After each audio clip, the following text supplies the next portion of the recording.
तेकुक अचानक जोंगकुक से लिपट कर बुरी तरह रोने लगता है और कहता है, मैं आपके साथ रहना चाहता हूँ। मुझे आप बहुत ज़्यादा पसंद हो। मैं होटल वापस नहीं जाना चाहता। जोंगकुक तयंग की तरफ देखकर ठंडी और सख्त आवाज़ में कहता है, तयंग इसे संभालो। मुझे इस ड्रामा में घसीटने की कोशिश मत करो। मैं किसी का फादर या फिर मादर नहीं हूँ और ना ही मैं बनना चाहता हूँ। मैं वो हूँ ही नहीं। तुमने मुझे ज़बरदस्ती इस सिचुएशन में डाला था। ये मेरी चॉइस नहीं है। जोंगकुक की बात सुनकर तयंग उदास हो जाता है। उसके दिल को बहुत गहरी चोट पहुंचती है। लेकिन तयंग ने जोंगकुक से वादा किया था कि वह दोबारा कभी उसे परेशान नहीं करेगा। तयंग अपने सन तेकुक को समझाने की बहुत कोशिश करता है, लेकिन तेकुक सिर्फ 5 साल का छोटा सा बच्चा था। उसे बस अपने मादर का प्यार चाहिए था। तयंग उसे शांत करने में नाकाम हो जाता है। जोंगकुक तेकुक के सामने घुटनों के बल बैठकर उसके दोनों हाथ अपने बड़े हाथों के बीच प्यार से पकड़ता है और नरम आवाज़ में कहता है, अब तुम्हें अपने फादर के साथ जाना होगा। तुम यहाँ नहीं रह सकते। फिर तयंग की तरफ देखकर कहता है, इसे लेकर जाओ प्लीज़। तेकुक रोते हुए कहता है, जस्ट वन नाइट प्लीज़, मुझे जाने के लिए मत कहो। उसे इतना रोता हुआ देखकर आखिर जोंगकुक का दिल पिघल जाता है। जोंगकुक कहता है, ठीक है, सिर्फ एक रात। कल सुबह तुम दोनों यहाँ से चले जाओगे। तयंग कहता है, ठीक है, जैसा तुम कहो। जोंगकुक अपने हाथों से तेकुक को खाना खिलाने के बाद उसे अपनी बाहों में उठाकर बेडरूम तक लेकर आता है। जोंगकुक उसे संभाल कर बेड पर लेटा देता है और उसके बगल में बैठकर प्यार से उसके बालों पर हाथ फिराते हुए कहता है, बेबी, अपने आंखें बंद करो, अब सोने का वक्त हो गया है। तेकुक कहता है, क्या आप मुझे एक कहानी सुनाओगे? आर्थर कहता है, आप सबसे अच्छी कहानी सुनाया करते थे। जोंगकुक हल्की मुस्कान के साथ कहता है, ठीक है। एक बार की बात है, एक छोटा सा भालू था जो रास्ता भटक गया था। तयंग खड़ा होकर जोंगकुक और अपने सन को बिना पलके झपकाए देखता रहा। तेकुक की पलकें भी अब धीरे धीरे भारी होने लगी और वह नींद के आगोश में चला गया। उसके सो जाने के बाद जोंगकुक प्यार से अपने हाथों से तेकुक के चेहरे को टच करता है और मन ही मन सोचता है, ये मेरा बच्चा है, वही बच्चा जिसे इस डरावनी जगह में दुनिया में लाने के लिए मैं लगभग अपनी जान खो बैठा था। जोंगकुक धीरे से उसके करीब झुकता है और उसके माथे पर प्यार से किस करता है। अनजाने में ही जोंगकुक की आंखों से आंसू निकलकर तेकुक के गाल पर गिरने लगते हैं। तेकुक नींद में धीरे से कहता है, मम्मी। अपने बेटे के मुंह से पहली बार मॉमी शब्द सुनकर जोंगकुक एक पल के लिए बिल्कुल थम जाता है। फिर जोंगकुक बुरी तरह से रोने लगता है। तयंग धीमी आवाज़ में कहता है, आर्थर, बच्चों की थेरेपी की जितनी भी अच्छी किताबें मिल सकती हैं सब ले आया और जितने पैसे लगे दुनिया का सबसे अच्छा चाइल्ड साइकोलॉजिस्ट भी ढूंढा। लेकिन उसकी हर ज़रूरत के पीछे सिर्फ एक ही बात थी, उसे बस एक मादर चाहिए थी जो उसे अपनी बाहों में पकड़ सके। जोंगकुक बेड से उठकर तयंग के पास आता है और कहता है, किम फैमिली की इतनी दौलत है, तुम कल किसी हाई सोसाइटी लड़की से शादी कर सकते हो और फिर इसे एक प्रॉपर मादर क्यों नहीं दे देते हो तुम? तयंग जोंगकुक के करीब आकर कहता है, तुम्हें लगता है मैं किसी और को उसके करीब आने दूंगा? तुम उसकी मादर हो और वो सिर्फ तुम्हें ही अपने मादर मानेगा। जोंगकुक कहता है, ये तुम्हारी प्रॉब्लम है तयंग, मैं सिर्फ एक जरिया था। तुमने मुझे बहुत पहले ही आज़ाद कर दिया था। आप फिर से मेरे सामने इस तरह की बातें क्यों कर रहे हो? तयंग को इस बात पर बहुत ज़्यादा गुस्सा आ जाता है और वो जोंगकुक को कमर से पकड़कर अपने पास करते हुए कहता है, नहीं, तुम गलत हो। तुम कभी सिर्फ एक जरिया नहीं थे, तुम ही वो एकमात्र इंसान हो जिसे मैंने कभी दिल से चाहा था और चाहा है। मेरे दिल में किसी और के लिए कोई जगह नहीं है और ना ही कभी होगा। जोंगकुक आंखों में आंसू लिए कहता है, पार्टनर, तुम्हें लगता है सिर्फ एक शब्द कह देने से 3 साल मिटा दिया जा सकता है? हाँ, तुमने मुझे बेसमेंट में बंद करके रखा, मुझे ज़बरदस्ती इस सब से गुजरना पड़ा। तुम एक पागल हो, यू आर इनसेन। तयंग अचानक उसके सामने घुटनों के बल बैठ जाता है और कहता है, मैं एक साइकियाट्रिस्ट से मिल रहा हूँ। मैं रोज़ अपनी मेडिसिन लेता हूँ कुकी। मेरा बिपोलर डिसऑर्डर अब कंट्रोल में है। मैं तुमसे वादा करता हूँ, मैं तुम्हें दोबारा कभी उस तरह हर्ट नहीं करूँगा। जोंगकुक कहता है, अपनी ये एक्टिंग बंद करो तुम। तुम्हारी वजह जो भी रही हो, नुकसान हो चुका है। मैं दोबारा तुम्हारी बातों में नहीं आने वाला। तैह्युंग शांत आवाज में कहता है, ठीक है, मेरे पास पूरी जिंदगी है तुम्हें यह साबित करने के लिए। तभी अचानक खिड़की और दरवाजे के टूटने की आवाज सुनाई देती है। साथ ही बहुत सारे कदमों की आवाज भी घर में गूंजने लगती है। जकुकुक और तायाह्युंग दोनों तुरंत सतर्क हो जाते हैं। जकुकुक घबराकर कहता है, लगता है कोई अंदर आ गया है। इससे पहले कि तैह्युंग और जुंगकुक बाहर जाकर देख पाते, काले कपड़ों में कई बॉडीगार्ड्स बेडरूम के अंदर घुस आए। उनके हाथों में गन्स थी। उनमें से एक बॉडीगार्ड ने जुकुंग की तरफ गन तानी, लेकिन तैह्युंग ने तुरंत उसे लात मारकर नीचे गिरा दिया और उसके हाथ से गन छीनकर कहा, बाहर निकलो, मैंने तुम में से किसी को यहाँ नहीं बुलाया। तभी तैह्युंग बेडरूम के अंदर आकर कहता है, क्या बात है मेरे बेटे, अब तुम मेरा रास्ता भी रोकोगे। तैह्युंग गुस्से में कहता है, फादर, आपका यहाँ स्वागत नहीं है।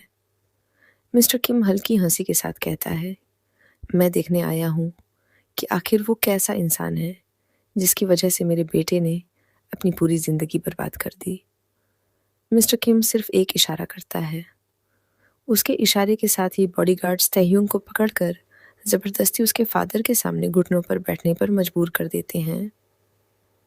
तैह्युंग गुस्से में दोनों हाथों उनको कसकर मुट्ठी में बंद कर लेता है। इस वक्त उसके पास ना कोई मदद थी और ना ही कोई हथियार। जुंगकुक और तैकुक को कोई नुकसान ना हो, इसलिए तैह्युंग उनके सामने घुटनों पर बैठ गया। जुंगकुक घबराई हुई आवाज में कहता है, मैंने नहीं, ये सब। मिस्टर किम गुस्से में कहता है, खामोश, तुम जैसे घातिया इंसान की वजह से मेरे बेटे ने शादी करने से इनकार कर दिया। उसने इस फैमिली के सारे रिश्ते और अलायंसेस बर्बाद कर दिए। तुम्हारी वजह से वो खुद का ही साया बनकर रह गया। तुम ज़ेहर हो और आज रात मैं तुम्हें हमेशा के लिए उसकी जिंदगी से निकाल दूंगा। तैह्युंग बॉडीगार्ड्स को पीछे धक्का देता हुआ जुंगकुक के पास आता है और यू से अपने पीछे छुपते हुए कहता है, अगर तुमने इसे छूने की भी कोशिश की तो मैं पूरी किम एम्पायर को बर्बाद कर दूंगा। मिस्टर किम इशारा करता है और सारे गार्ड्स अपनी गन्स उठा लेते हैं। जक्को के माथे पर लगे लाल निशान देखकर तैह्युंग के चेहरे पर पहली बार डर साफ नजर आता है।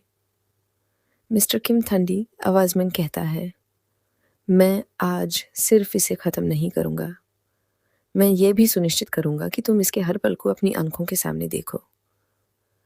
तैह्युंग बेचैन होकर कहता है, फादर, इसे जाने दीजिए, मैं वापस आ जाऊंगा, आप जो कहेंगे मैं वो करूंगा। मिस्टर किम कहता है, अब बहुत देर हो चुकी है मेरे बेटे।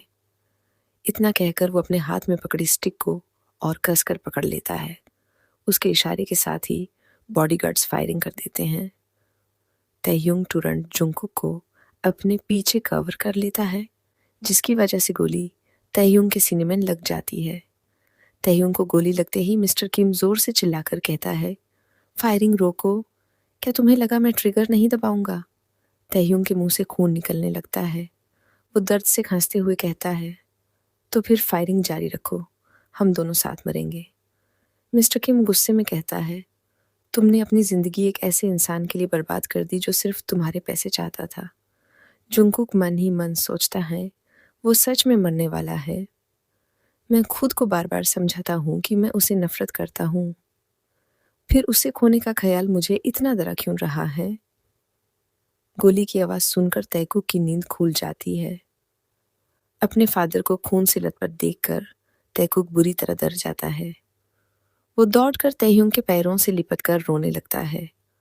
जुंगकुक घबराकर कहता है, तैह्युंग, अब बस करो, तुम बहुत खून खो रहे हो, तुम मर जाओगे।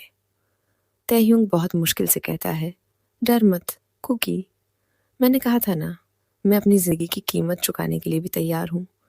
जब तक मेरी सांस चल रही है, कोई तुम्हें और हमारे बेटे को हाथ नहीं लगा सकता। मिस्टर किम का गुस्सा और बढ़ जाता है। वो बॉडीगार्ड्स को हुक्म देता है, इसे पकड़कर दूर ले जाओ और इस आदमी और इसके बच्चे को भी यहाँ से हटा दो। बॉडीगार्ड तैह्युंग को पकड़ने के लिए आगे बढ़ता है। तैह्युंग उनसे गन छीन लेता है और यूस अपने माथे पर रखकर कहता है, फादर, इन्हें जाने दीजिए, वरना मैं अभी ट्रिगर दबा दूंगा। जुंगकुक डर जाता है और पीछे से तैह्युंग को हुक करके कहता है, नहीं तैह्युंग। तैकुक डर के मारे और भी जोर जोर से रोने लगता है। तैह्युंग ट्रिगर दबा देता है। जुंगकुक चीखते हुए कहता है, एम्बुलेंस बुलाओ, ये मर जाएगा। जंगकुक उन पागलों की तरह चीखने और रोने लगता है। मिस्टर किम के हाथ पैरों कांपने लगते हैं। मिस्टर किम टूटी हुई आवाज में कहता है, तुम एक श्राप हो। तुमने किम फैमिली की पूरी लेगेसी बर्बाद कर दी। मिस्टर किम कहता है, अब मेरा कोई बेटा नहीं है, चलो यहाँ से निकलते हैं। इतना कहकर मिस्टर किम अपने आदमियों को लेकर वहां से चला जाता है। जंगकुक तैह्युंग को अपने सीने से लगाकर बुरी तरह रोने लगता है। जुंगकुक तैह्युंग के माथे से अपना मथा लगाकर रोते हुए धीरे से कहता है, प्लीज मत मरना, मुझे छोड़कर मत जाना। तैह्युंग को होश आते ही उसकी आंखें धीरे से खुलती हैं और सबसे पहले उसके मुंह से जुंगकुक का नाम निकलता है। तैह्युंग घबरा कर कहता है, जुंगकुक। जुंगकुक एक हाथ तैह्युंग के कंधे पर रखकर उसे संभलते हुए कहता है, हिलो मत, तुम्हारे स्टिचेस खुल जाएंगे। जुंगकुक की बात सुनकर तैह्युंग शांत हो जाता है। तैह्युंग नरमी से कहता है, कुकी, तुम रुक गए, मुझे लगा मैं फिर से कोई सपना देख रहा हूँ। जुंगकुक हल्की सी उदास मुस्कान के साथ कहता है, मैं और कहाँ जाता। जुंगकुक अपनी जेब में हाथ डालता है और वहाँ से एक रिंग निकाल कर तैह्युंग को दिखाता है। तैह्युंग हैरानी से कहता है, कुकी, तुमने अभी तक ये संभल कर रखी है ये रिंग? जुंगकुक धीरे से कहता है, हाँ, तुम जीत गए। लगता है इस बार हम दोनों हमेशा के लिए एक दूसरे के साथ बंधे रहने वाले हैं, शादी कर लेते हैं। तैह्युंग की आंखों में खुशी और आंसुओं की चमक आ जाती है। वो जुंगकुक की हथेली से रिंग लेता है और बहुत प्यार से उसे जुंगकुक की उंगली में पहना देता है। फिर दोनों हाथों से जुंगकुक का चेहरा थामकर धीरे से उसके करीब झुकता है और उसके माथे पर एक प्यार भरा किस करता है। जुंगकुक भी आंखें बैंड करके उस पल को महसूस करता है। तभी तैकुक बटलर आर्थर के साथ कमरे के अंदर एंटर करता है। अपने फादर को अपनी मॉमी के इतने करीब देखकर तैकुक जोर जोर से खुश होकर तालियां बजाने लगता है। आर्थर ये देखते ही तुरंत दूसरी तरफ मुंह कर लेता है और शर्मिंदा होकर कहता है, माफ़ कीजिए मास्टर, मैंने कुछ नहीं देखा, कृपया मुझे माफ़ कर दीजिए। तैह्युंग आर्थर की बात पर ध्यान दिए बिना जुंगकुक को अपनी तरफ खींच लेता है और प्यार से उसके पास बैठ जाता है। जुंगकुक हल्की शर्म के साथ कहता है, तैह्युंग बस करो, हमारा बेटा देख रहा है। तैह्युंग मुस्कुरा कर कहता है, तो क्या हुआ, तुमने मुझे बहुत तड़पाया है, अब मुझसे दूर जाने की बात मत करना। आर्थर धीरे से छोटे मास्टर तैकुकी से कहता है, लिटिल मास्टर तैकुकी, मेरा ख्याल है अब हमें दोनों को डैड और मॉम को थोड़ी देर अकेले छोड़ देना चाहिए। टैकू तुरंत खुशी से कहता है, हाँ, तुम बिल्कुल सही कह रहे हो डैड, आप जारी रखो। तैकू की बात सुनकर जुंगकुक शर्म से बिल्कुल लाल हो जाता है। जुंगकुक को इतना शर्माते देखकर तैह्युंग के चेहरे पर शरारती सी मुस्कान आ जाती है। वो जुंगकुक के करीब झुककर उसके माथे को प्यार से छू लेता है और यूं से अपनी बाहों में समेट लेता है। जुंगकुक शर्माते हुए अपना चेहरा तैह्युंग के सीने में छुपा लेता है, जबकि तैकुक और आर्थर एक दूसरे की तरफ देखकर मुस्कुराते हुए कमरे से बाहर चले जाते हैं।